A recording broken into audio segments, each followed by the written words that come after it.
शरद पवारांच्या भेटीवरून उपमुख्यमंत्री एकनाथ शिंदे यांनी स्पष्टीकरण देत राऊतांवर टीका केली आहे।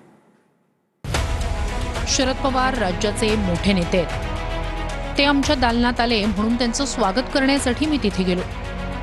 ही महाराष्ट्राची राजकीय संस्कृती आहे, ती आम्ही जपतोय।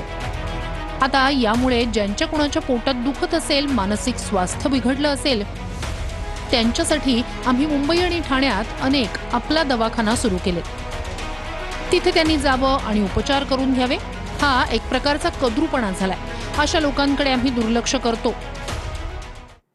मुख्यमंत्री देवेंद्र फडणवीस, उपमुख्यमंत्री एकनाथ शिंदे आणि भाजप प्रदेशाध्यक्ष रवींद्र चव्हाण यांची 10 ते 15 मिनिटात चर्चा झाली आहे। विधानसभा अध्यक्ष राहुल नार्वेकर यांच्यासोबत तीनही नेत्यांची बैठक पार पडली।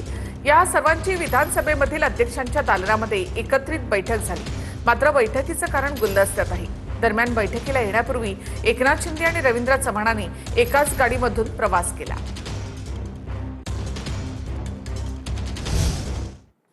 मिसिंग लिंकवर बोललं तर महाराष्ट्राचा अपमान कसा, असा थेट सवाल करत राज ठाकरेंनी मुख्यमंत्री देवेंद्र फडणवीस यांच्यावर हल्लाबोल केला आहे। मुख्यमंत्र्यांच्या तोंडी बघून घेईन ही कसली भाषा, असं राज ठाकरे म्हणाले।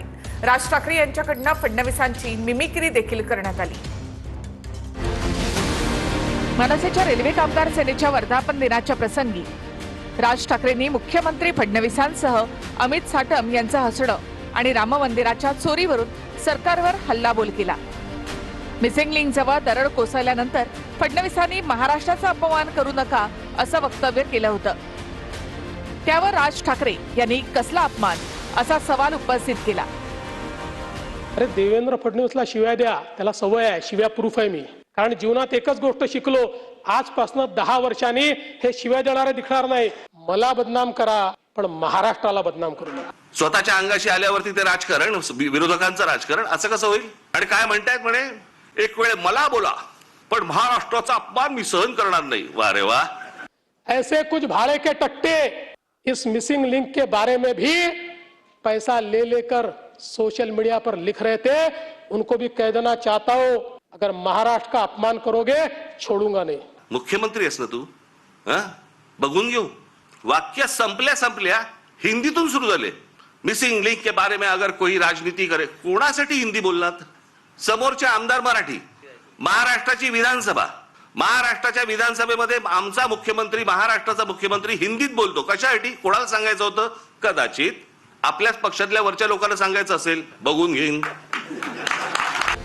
दुर्घटना नैसर्गिक बोलल्यावरून सुद्धा राज ठाकरेंनी तोफ डागली आहे। मला वाटतं ही नैसर्गिक आपत्ती आहे। आपलं सर्वांचं काम हेच आहे की फक्त राजकारण न करता या ठिकाणी सगळ्यांनी सहकार्य करतोय। तुम्ही काय अमरपट्टा घेऊन आलेला नाही आहात। उद्या तुम्ही विरोधी पक्षात जाल आणि ज्यावेळेला अशा काही घटना घडतील तेव्हा तुम्ही राजकारण करू नका। तेव्हाही सांगा लोकांना की नाही नैसर्गिक आहे, तुमचं सरकार आहे म्हणून सगळं नैसर्गिक, त्याच्यावर राजकारण करू नका, त्याच्यावर कोणी बोलायचं नाही। दुसऱ्या पक्षांची सरकार असली की हे यांचं राजकारण सुरू करणार, हा कुठचा प्रकार? तर राम मंदिरावर बोललो तर धर्माचा अपमान कसा, असा रोखठोक सवाल राज ठाकरे यांनी केला। राम मंदिराच्या चोरीबद्दल बोललो की म्हणजे धर्माचा अपमान।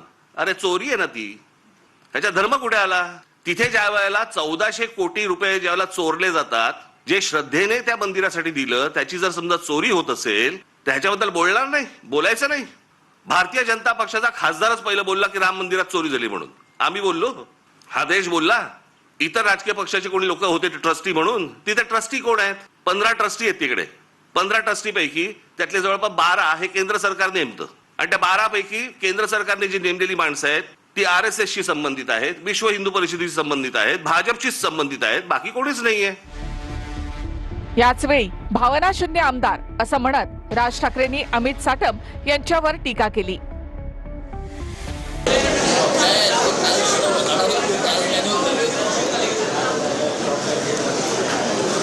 त्यांच्या देशीचा एक आमदार, त्याला विचारलं काय चाललंय, म्हणे काल म्हणे झाड पडलं ना, ते त्याच्यात एक माणूस गेला, ते त्याच्यावरती चर्चा झाली। आज तो ते गटारातला तो मुलगा पडला, त्याच्यावरती चर्चा झाली आणि हसतायत। भावना शून्य, आणि भावना शून्य एवढ्यासाठीच कारण तुम्हाला किंमत